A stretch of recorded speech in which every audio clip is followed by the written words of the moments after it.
Happy Halloween, kids! Oh man, am I excited about today's game, which is Scorn, a game that's been in development for so long that you've either been waiting close to a decade for it to come out, or you have no idea what the hell this game even is. Okay, before we begin, I think I'm just going to throw out there that if you have any interest in playing Scorn and have not yet played it, skip to here. I will give you my bullet points and my rating, and then you should go play Scorn, because I don't think I can talk about this game without literally talking about everything in this game. Holy f***ing shit. Alright, so if you're still here, that means you've either played the game or you don't care about having everything spoiled for you. Are we good, kids? I hope so. This is going to be a fun one. Scorn is a survival horror first-person puzzle game with light shooter elements from Serbian developer Ebb Software and published by Kepler. First announced all the way back in 2014, the game has gone through 2 Kickstarters, multiple versions and upgrades, and somehow, finally, after 8 years, is a real, actual game that can be purchased and played and shown in videos like this. Now, kids, walking into this one, I was genuinely hyped. I've been following development of Scorn since the initial announcement back in 2014, so to say that I was anxious about how it turned out is a bit of a mild understatement. I mean, just looking at the visuals, you can see that the developers took heavy inspiration from the works of H.R. Giger, as well as Zdzislaw Beksinski, to craft a truly alien, foreign, desolate environment, which is both teeming with life and is also long since dead. I think the best way to describe the world that Scorn takes place in is cold and indifferent. Some might call it hostile, but I think there's a significant difference between hostile and indifferent. See, hang on, I might be getting ahead of myself again. Continuing on the subject of the visuals though, I'm not going to waste any time during this video talking about the graphics in this game. You can see them on your screen. They are absolutely gorgeous. Well, as gorgeous as deeply psychological body horror can be. The 8 years of development time can be clearly seen the most in the graphical presentation, the art direction, and the aesthetics. On top of that, the optimization is very good. I think I had maybe like 2 or 3 noticeable stutters throughout my 6.5-hour playthrough, and they were only noticeable because the rest of the game ran so buttery smooth that I was fully immersed in the experience the game provided. Now, normally when I'm playing a game, I will sometimes stop and stand in place when I think I might have like a potential thumbnail or a screenshot to hold on to for video production purposes. But with Scorn, I think I must have stopped like every 20 minutes or so because the game kept putting new, strange, alien visuals in front of me that were so incredible to take in that I wanted to stand there for a few minutes to just absorb it all. When you're standing still in the game and there's nothing visibly moving around you, it's like every frame is a painting. Hands down, this is the best looking game of the year. Now, whether or not it plays well, that's gonna be the subject of interpretation. I sometimes lament that I don't have the benefit of being a big enough name in review circles as to get early copies of games that I want to cover on this channel, you know, just so I can avoid everyone else's opinions on the game in question before writing out my own. But in this case, playing through the game as it was released and hearing the mixed reviews coming left and right from the Twitter sphere, I think it only added to the mystery in the sense of exploring what was actually going on around me. There are, at this point, 2 very strongly divided lines of thought about Scorn. One side thinks it's boring and dull and just wasn't worth the wait, and the other side thinks it's a masterpiece, and anybody else who says it's boring just doesn't understand what the game is going for. Now, well, as a bit of a preview to my final thoughts, I'm going to go ahead and say that I see valid criticisms on both sides of the table, but on one hand, I think calling it dull and boring is utterly dismissive of a masterpiece of art, and on the other hand, I think saying people just don't get what the game is going for is a little too much blind praise for a flawed game. But in order to understand any of this, we have to start somewhere, so let's start at the very beginning. Now, it might not seem obvious at first, but the menu screen is where the story begins. Once we choose to start up a new game, the camera slowly pans and zooms in a touch towards our sleeping humanoid here until they open their eyes. They slowly remove themselves from whatever growth is covering their body, and they begin to crawl away from where they were encased, their mind flashing to what might be memories of a city on the surface of a desolate planet, before falling down into a crevice and passing out underground. You kids keep all of this in mind here because we're going to be coming back to this near the end. Here we finally get to take control of the humanoid, which is what I'm going to refer to this character as, because they are nameless and, for better or for worse, is just kind of our avatar throughout this journey. Awakening underground, we begin exploring an empty, lifeless installation, which, for all intents and purposes, appears to have been abandoned for decades, if not centuries, still operational, but clearly suffering from the decay of disuse. It's worth noting that the machinery in the installation might still be functional due to the biological aspects of the machinery, utilizing organic switches and levers. For example, most of these switches we operate involve us putting our fingers into, holes and sliding, levers. Look, there's no real clever way around saying it, but this being inspired by Giger, there's a lot of sexual implications throughout the game's aesthetics, which mostly involves inserting something into something else in order to operate it to completion. Hey, that was actually kind of clever.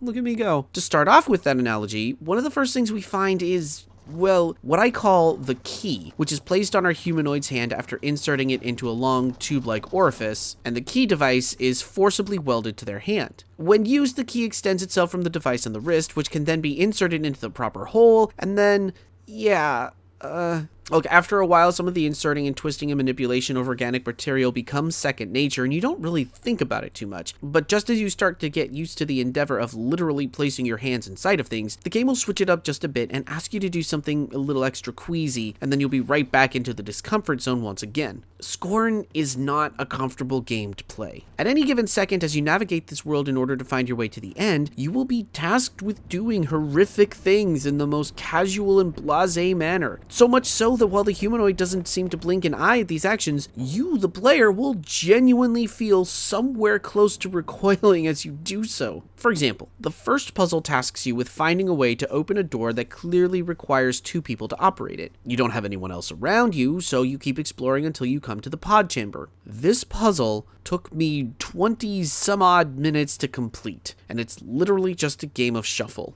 There are 2 pods that have glowing lights on them. One will break away uselessly, and the other will give you what you want. The rest of the pods are just there to get in your way towards moving the other 2 to the goal. This is a great segue for me to briefly touch on the puzzle mechanics of Scorn, which are, for the most part, really good. There's a Myst-like quality to some of them, that mid-90s adventure puzzle game mechanic where the way to get through the puzzle is really super obvious once you hit on it, but it's also very obtuse to begin with. And while there are a number of puzzles where we will be standing in one place attempting to navigate around twisting and pulling levers in order to decipher the correct combination of events to proceed, there's also a lot of environmental puzzles as well, which range from unlocking the correct series of gates in order to access a new section of the complex we're in, to juicing a tiny humanoid in order to use its fluids as fuel for a different bioorganic machine. Am I allowed to show this on YouTube?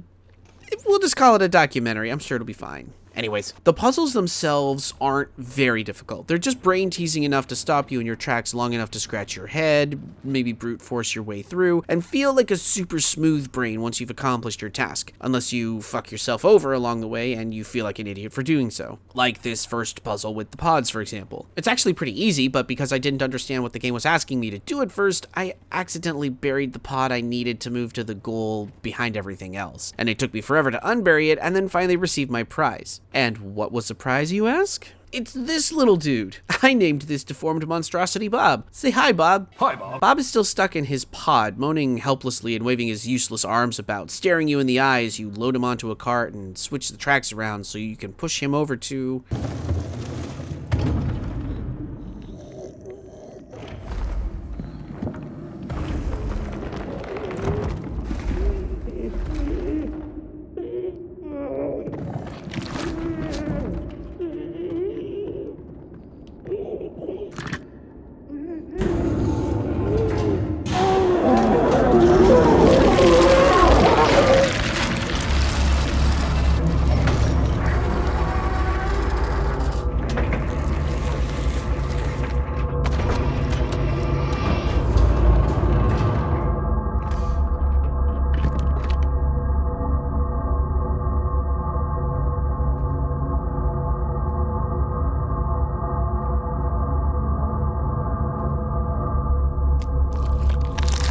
And now you have the other arm you need to open those doors.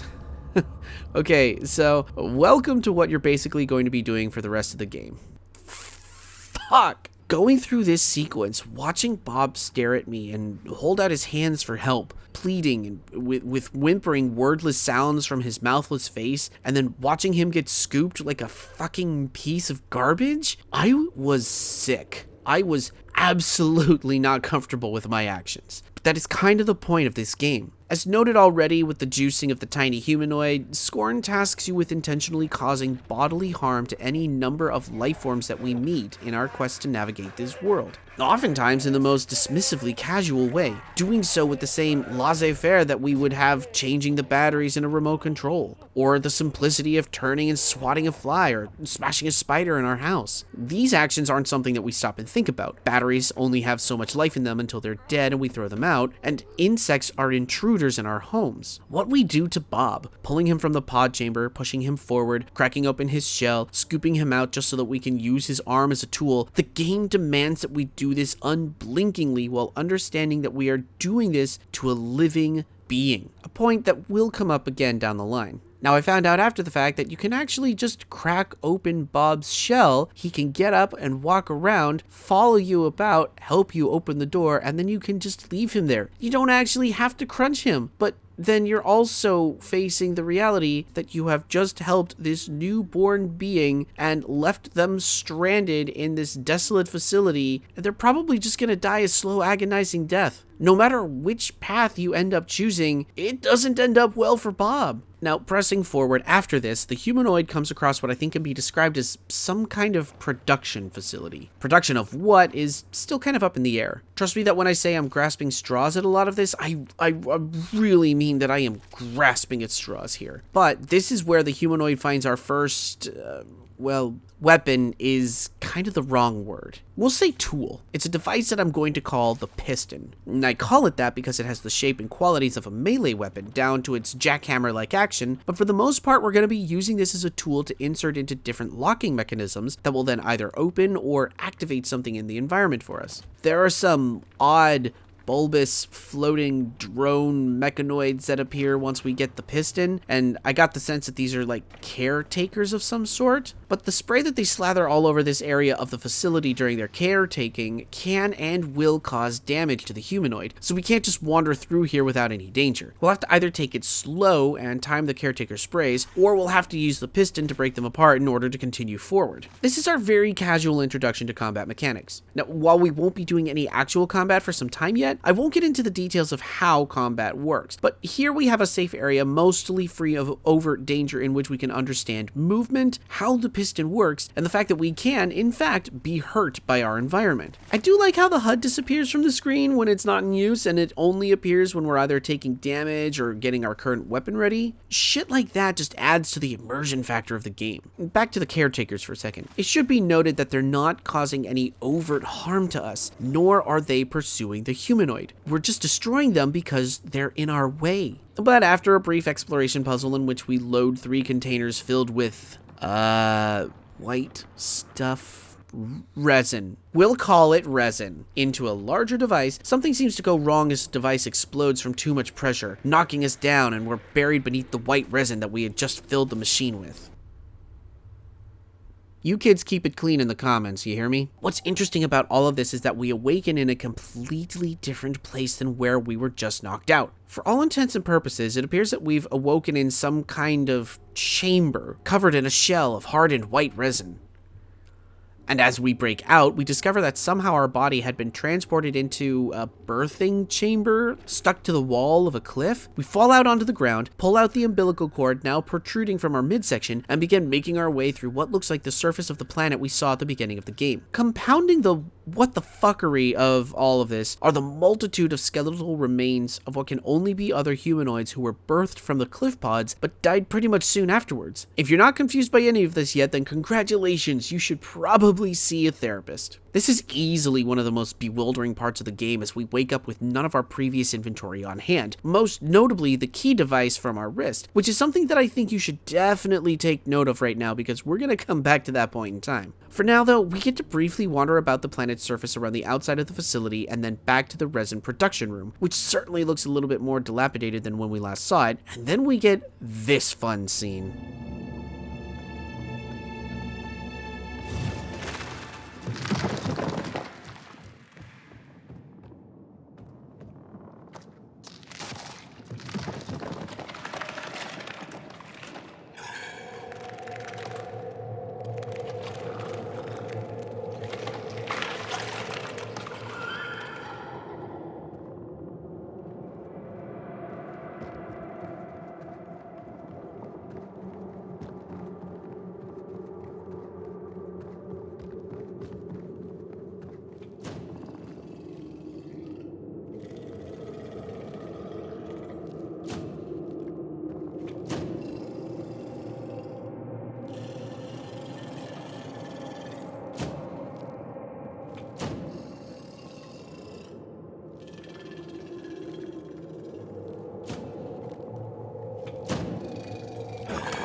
Nope. Nope. Fucking nope. This is the first creature in the game to exude any sense of hostility towards the humanoid at this point in the game, and the build up from its first appearance to when we finally get a really good look at it is tense and anxiety inducing. Of course, once we finally get to see this thing up close, we don't get much of a good look at it at all.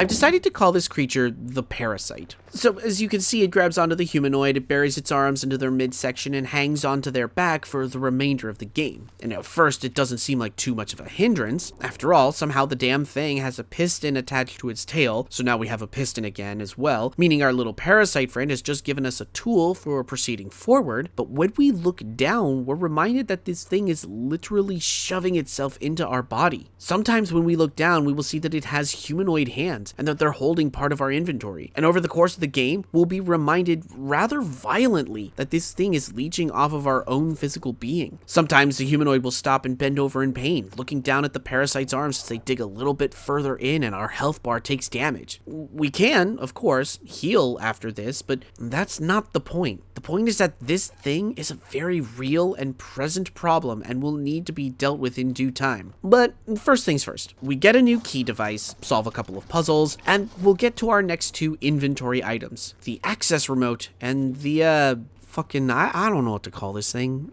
Storage blob. Yeah, storage blob works. So the access remote is real simple. Whatever number of lights on the side of the remote are lit indicates what kinds of locks you can open with it. We'll eventually come across locks with a higher number of lights than we currently have on our remote, so we'll need to find stations which upgrade our remote to a higher level access. Simple stuff. And the storage blob here is a multi-purpose tentacular thing. It will fill up little sacks full of healing fluid, as well as store ammunition for weapons we'll be finding later on. It's a handy little thing that can only hold so much health and ammo at any given time, but we'll be using health sacks and ammunition so much that, well, I never actually filled the damn thing to capacity. I really like the introduction to the health sacks because you find the first healing station immediately after the parasite drains your health bar for the first time in the game. So the game is literally showing you how to bounce back from taking damage. Of course, I didn't understand how to heal because Scorn doesn't ever take you by the hand and utilize tutorials. I had to go into settings and look at my control bindings to understand that there was even a button dedicated to healing, and then I was able to do so. Speaking of not taking you by the hand, it's not long after this that we encounter our first hostile life form that we actually have to grapple with, and I'd like to show you the unedited footage of my first attempt at combat in Scorn.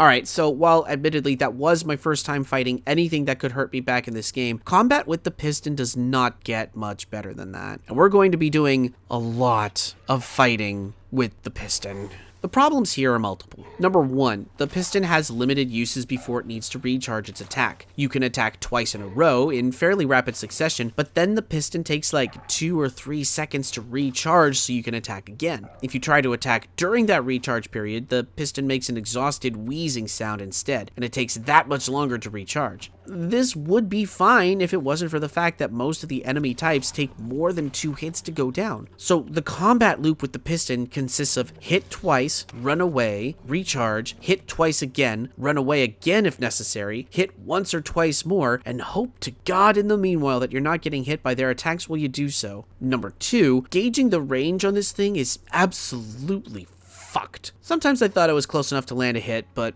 I wasn't. Other times I swore I was too far away and actually connected. Not having a good idea of where I need to stand in order to hit enemies adds to the frantic feeling of combat, which on paper is not a bad idea considering the whole point of Scorn is to make you feel small and vulnerable. But number 3, gauging enemy range is nearly impossible. Out of the 4 enemy types present during this section of the game, 3 of them have ranged attacks, which even now, I'm not 100% sure that I understand their range. 2 of the enemies have an acid spit attack that flies for a short distance before landing on the ground. Now, once it's on the ground, it doesn't do any damage to you, only if it lands on you. But half the time I thought I was out of range and I would get hit by it anyway. And then the other half of the time I thought for sure that it would get me, and it didn't. I also had a few times where the ranged attack would fly around corners that I had ducked behind and should have blocked the acid spit, and yet the game registered that I took damage despite being clearly behind cover. It's the inconsistencies in this that create the frustration around combat, because there's a constant sense of, am I far enough away or is the game going to screw me over again this time? And even when you're close enough to attack, hitting an enemy doesn't always cancel out their attack animations, meaning you could still get hit even as your attack lands. During this section, we're going to find 2 other weapons, what I call the flintlock and the shotgun. The flintlock is a standard issue pistol which takes a moment to center into precise aim when you ready it, and the shotgun has a cone spread damage. Both weapons are functionally easy to use and are a huge boon once you get them. The problems with each are that it takes a moment to swap between weapons since you crack open the shell of the piston and then connect the grip to whichever weapon shell you want to use, and that reloading takes absolutely fucking forever. So even once you have higher damage ranged weapons of your own, if you're not careful, it can be far too easy to get overwhelmed just because you're desperately trying to weapon swap or reload. Scorn sometimes feels a little overly obsessed with its detailed animations and its desires to make sure that you see each and every one of them. The humanoid painstakingly opens up their weapon to swap or reload, delicately inserting ammunition bulbs with the speed and practice of a 3-year-old shoving shape blocks through corresponding holes. Now, this would all be well and good if you could just move a little faster in some regard while doing so, whether in movement speed or in actual reloading speed, because having to reload or swap in the midst of combat essentially guarantees that you're going to be fucked by whatever is engaging you. And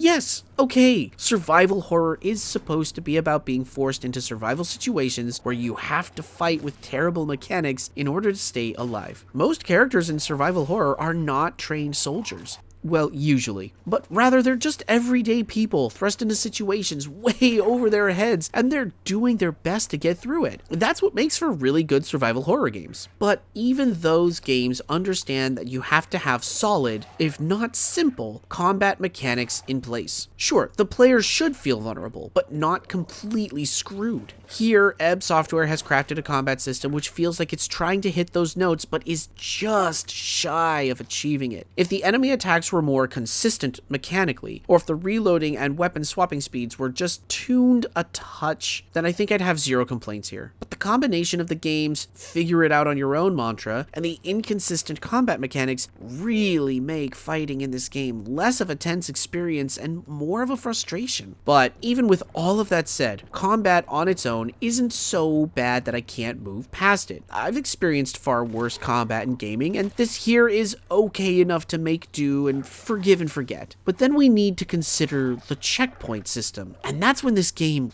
really starts to piss me off. The checkpoint system in Scorn is a complete mystery. There's no indicators to let players know that they've reached a checkpoint, and there doesn't seem to be any clear idea of how far apart checkpoints are spaced. Are they placed at specific intervals? Does the game autosave every time you've completed a step in a long environmental puzzle that requires a lot of running back and forth? The answer is, your guess is as good as mine. But pairing an inconsistent checkpoint system with an inconsistent combat system creates an inadvertent sense of seething frustration. I was begging and pleading with the game at times to just not kill me again because I was forced into combat after completing one part of a puzzle and I didn't know how far back it would set me if I died. I also ran into a couple of points where I had just visited an ammo station and then died, and upon reloading the checkpoint I figured I must have saved my ammo stats, but no, it hadn't. The checkpoint set me back to before I hit the ammo station, which I couldn't tell, so I had no bullets to spare and walked into a combat situation fucked from the start. I really don't know what the answer is here because I'm aware of how difficult it is to program save states into games like this, which is why developers will use set checkpoints versus manual saving sometimes. But I couldn't for the life of me nail down any sort of concrete sense of how or when or where the game was saving my progress because it just wouldn't tell me. And since the humanoid is a very delicate creature and can die really, really easily, I'm pretty sure that the combat and checkpoint system added an entire hour onto my playtime. I am 100% not joking about that. Meanwhile, since there are so few enemy variations, there's no need to get into discussion about them. There's a small one that's weak, a mid-sized one that isn't as weak, and a big one that you might as well break down and cry if you only have the piston for dealing with it. Oh, and this dangly thing that clings to the ceiling but otherwise doesn't move. It's fine, it's just hard to gauge whether or not it's gonna hit you, just like everything else. And you know what? That's really my only complaint about this game. It's a big one, but it's the only one. So since we've now covered pretty much all the aspects of gameplay, exploration, puzzling, and combat, we can get back on track and cover the rest of what happens in this game. So the section of the facility that's full of hostile life forms is teeming with strange overgrowth. And by strange overgrowth, I mean that most of it are connective strands of the bodies of these life forms as they slowly and steadily merge and weld themselves together into what I think can be best described as a greater fleshy whole. They also travel throughout the network of flesh by burrowing into and emerging from organic tubes. Whatever is going on here with these things is really intriguing to consider, but not nearly as fascinating and terrifying as the massive creature that all of this connective tissue seems to be feeding.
So as you can see, this thing is fucking scary as shit. I call this thing the growth because it seems as though it has grown over a part of the facility that we need to access in order to continue. And as you just saw, the way to access the complex beneath it is to activate bridges that literally have to explode out from the inside of the growth's body. But like, its face. That face resembles a humanoid face so much, and every time you pop its body open using another bridge, it makes a horrible, horrible sound of pain and fear. And then whenever you're outside of it and moving around, if it can see you, it will turn its head towards you in accusation as if it's saying, "What are you doing to me?" I have a fear of large creatures. I do not like the concept of living things that are larger than me, so to begin with, I was fucking terrified throughout this whole section. But at the same time, the growth itself does not attack you. It will get in your face and stare at you like a human would stare at a flea on their leg, but it doesn't attack. I just felt so bad for this thing. It's out here just trying to live, and I'm literally ripping open its body piecemeal just so that I can move forward towards,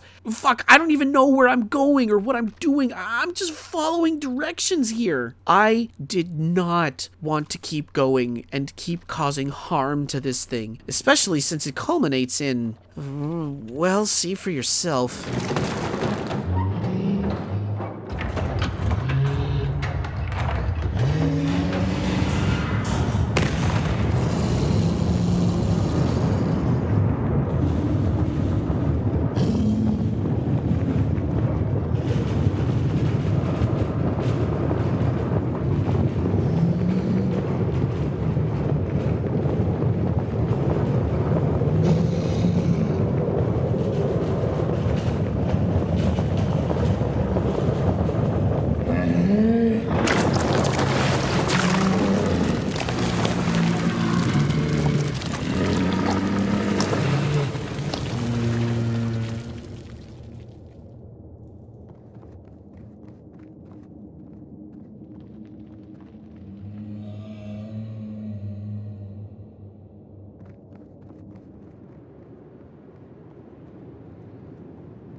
Yeah, so we just tore the growth out of the ground and its connective tissue and smashed it up against the top of the platform that we just rode upwards to our next destination, and I just... Yeah, we do things in this game. Speaking of growths, by this point in the game it's become very apparent that the parasite is doing more than just feeding off of the humanoid's body. Each time we take a hit of damage from the feed, the humanoid undergoes a small amount of change. Bony roots are slowly emerging from our body, and at this rate, based on how much of it is covering us, it's only a matter of time before we don't have a body of our own left over. Fortunately, the end is in sight, because after we take a railcar ride, we find ourselves at... Oh, hi. We find ourselves at the capital city, which, you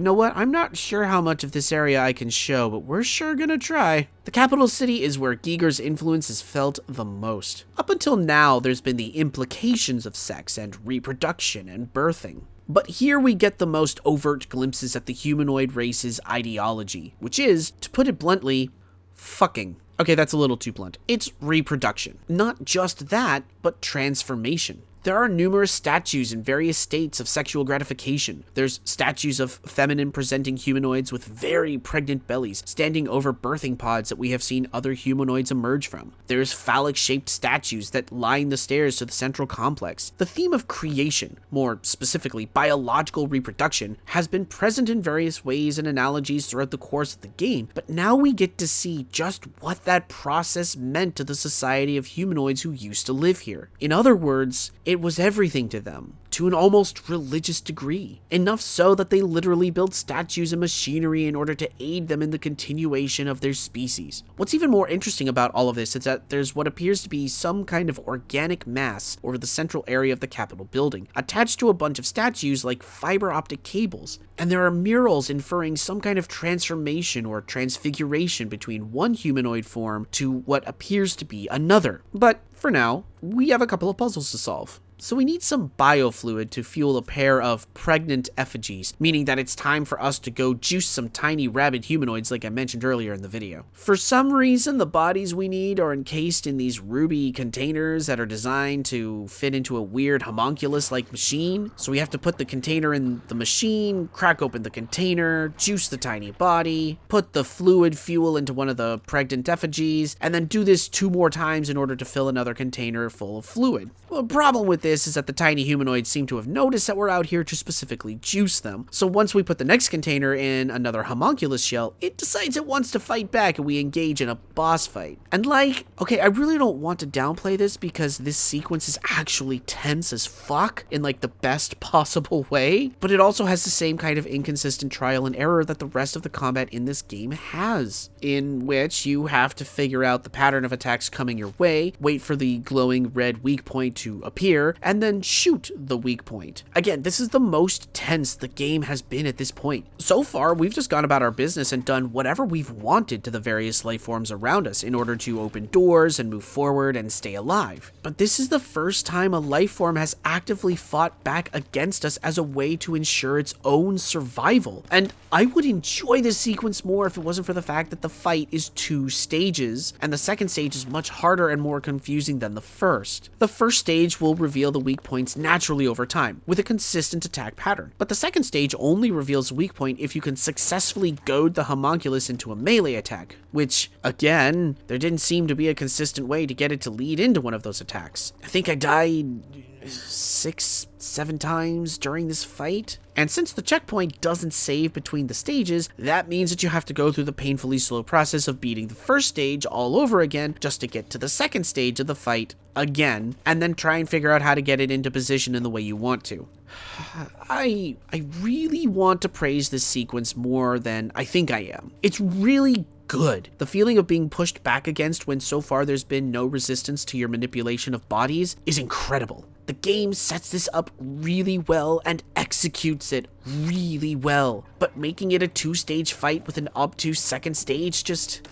I was so frustrated. And I had no idea how to get by. But once we eventually prevail and juice the body we need to juice, we have one more fight to get through. Except this time, we remove the final weapon that we received from the previous homunculus, the grenade launcher. And as soon as we lock it into place, the parasite decides to alter the humanoid body again, and the bony overgrowths lock the grenade launcher in place. So now we physically can't switch between weapons for the rest of the game. That's fine though, because this fight is far easier than the previous one, and the last of the puzzles in the game involve using the grenade launcher to open gates and passageways for us. But now we've hit a snag, because the parasite is changing the humanoid so completely that both of our hands are now covered in bony growth, meaning we have to find a way to get this thing off of us quickly. This involves a complicated series of running back and forth between various machines, one of which forcibly and painfully chews off the overgrowth for a short period of time, at the cost of a decent chunk of our health bar. I was so stressed. I wasn't sure what was going to kill me first, the parasite or the machine which just allowed me to use my hands. But finally, we are in the end game. After just barely making it to a manual surgery station, we're finally able to remove the parasite from our body. And just look at this thing.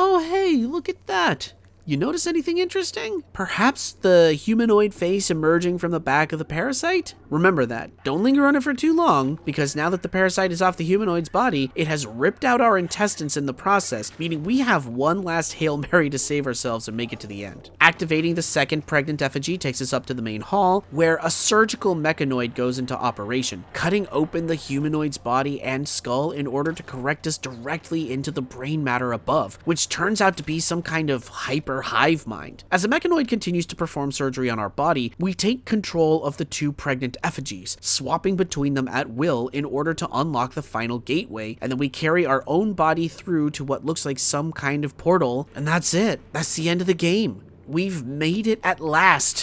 Whatever this... Oh.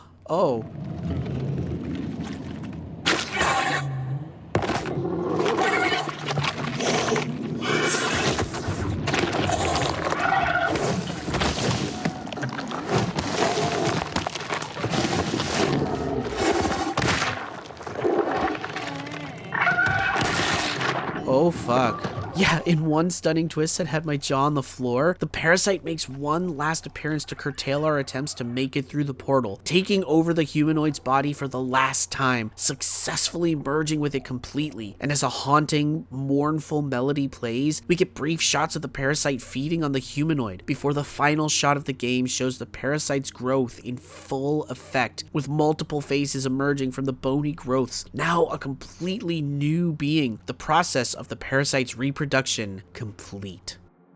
Well, that was a downer of a fucking ending. Yeah, no joke. I was staring in awe at this sequence of events, completely blown away and undone by the fact that everything we had done in the game was all for nothing. We came this far. We killed so many life forms, manipulated so many things just to reach a point so close to the end and be consumed by another living being. So, like, what was the fucking point then? Well, there's quite a few points to be made here. Number one, let's take the meaning of the word scorn, for example. Dictionary.com defines scorn as a noun, meaning the feeling or belief that someone or something is worthless or despicable. There's a deeply nihilistic root throughout the course of this game in which the humanoid treats other life forms with a sense of contempt, or seeing them as worthless outside of their ability to function as useful objects and not as living beings. There's also the overarching theme of contempt and the worthlessness of life, how only the living ascribe worth to the concept and process of being alive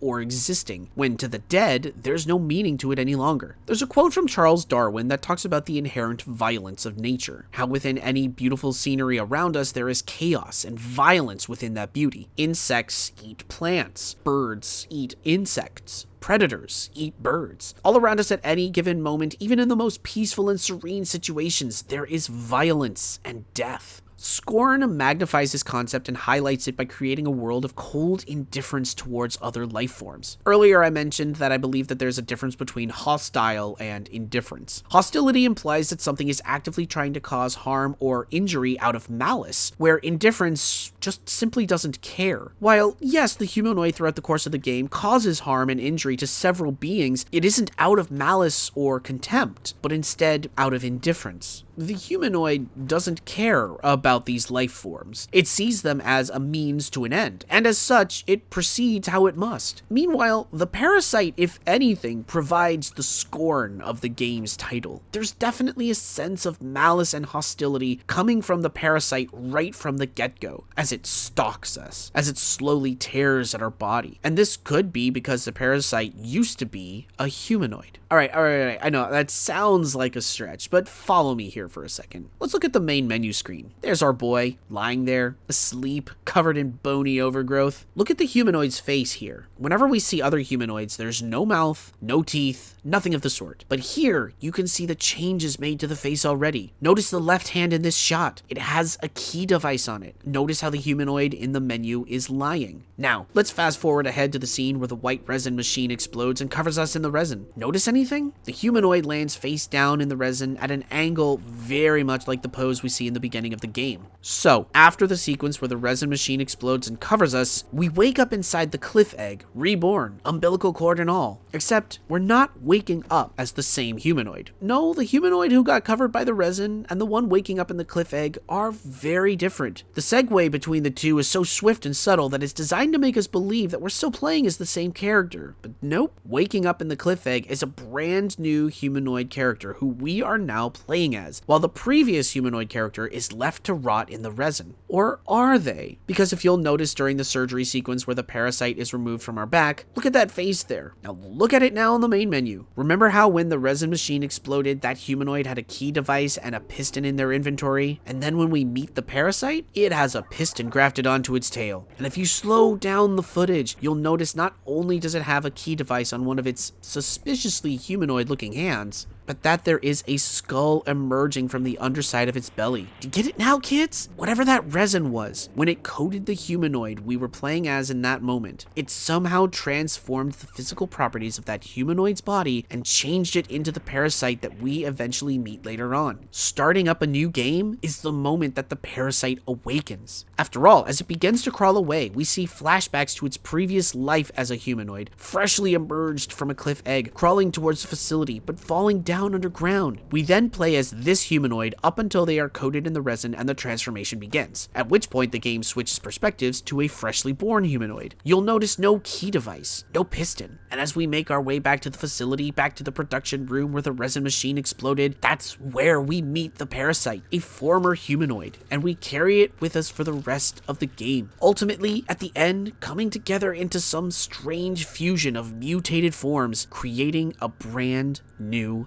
life form. Scorn's narrative is heavy, obtuse, not laid out gently or easily or consumed as such, but it is so well executed. It is so powerful, so brilliant that it hits like a hammer multiple times before finally laying you out in shock, awe, and horror at the indifference of life and death. I don't remember the last time I played a game that just left me absolutely gobsmacked, especially after going back and rethinking everything that had happened and thinking about the implications of everything both seen and unseen. Hell, there are so many theories out there about the nature of the humanoid society and the symbology and the analogies and just everything happening in the game. I'm only taking everything at face value at surface level. There is so much more to stop and think about and contemplate about what the game is saying and doing and presenting, that this is literally only the tip of the iceberg. As a gameplay experience, Scorn is undoubtedly worthy of your time. The puzzles are brain teasers, but not too incredibly difficult. The exploration of the beautiful dead world left me in awe and wonder constantly, and the optimization is on point. Calling Scorn simply immersive is a massive understatement and maybe even slightly insulting as to just how much it will drag you into its world. Of course, that being said, Scorn's gameplay is just 2 steps left of being a walking simulator. There's a lot of walking from one place to another in a mostly linear fashion as you explore the environment, looking for clues as to what to do next, and as such, the game relies heavily on the visual design to keep the player interested. I thought that this was fine, as the game world is so gorgeous and disgusting that I could barely look away from the screen, even when nothing was happening. But there are some gamers who will go through this and probably be bored to tears just because they don't vibe with walking simulators, which is fine, but it is definitely something to keep in mind before going through this game. Simultaneously, much as I hate to levy any criticism at this brilliant narrative experience, the combat is inconsistent and the checkpoints are inconsistent, and when those 2 aspects are combined, they unfortunately work against the immersion and the experience of the game, replacing wonder with frustration. So much so that I had multiple times where I nearly threw my headphones in helpless anger at having to repeat yet another section because I died too easily and the checkpoint sent me way too far backwards. Scorn is a game that will haunt you. It has refused to leave my brain since I completed it, and I suspect it will hang out in there for a long time to come. I see myself coming back to this game at some point so that I could relive its wondrous, desolate world, and there's a strong part of me that wants to dive back in right now. I finished the game in about 6.5 hours, which isn't too bad at all, but the idea of slogging through the combat once more and re-navigating all of those checkpoints it's enough for me to put that idea on hold for a little while until I can come back fresh-faced. Ultimately, despite the flaws, Scorn is a game that was worth the wait, and I'm going to give it an 8.5 out of 10. I would love to have some kind of clever, cheeky, humorous outro for this one, kids, but frankly, I am fucking exhausted from contemplating the indifference of life and death and all that implies. So you know what? I'm gonna go have a beer, I'm gonna go sit out on the balcony, I'm gonna look out at the world around me, and I'm gonna think about just how wild it is that I happen to be alive right now, in a world like this, and be grateful that I have friends, family, you wonderful kids, and great games like this to bring satisfaction to my life. Go get yourself some water, have a snack, go dig into that bucket of candy that you're gonna get later, have 2 or 3 pieces if you want. You deserve it. Another Halloween and another spooky month have come and gone, kids. Let's celebrate. Stay safe out there. I'll see you next time.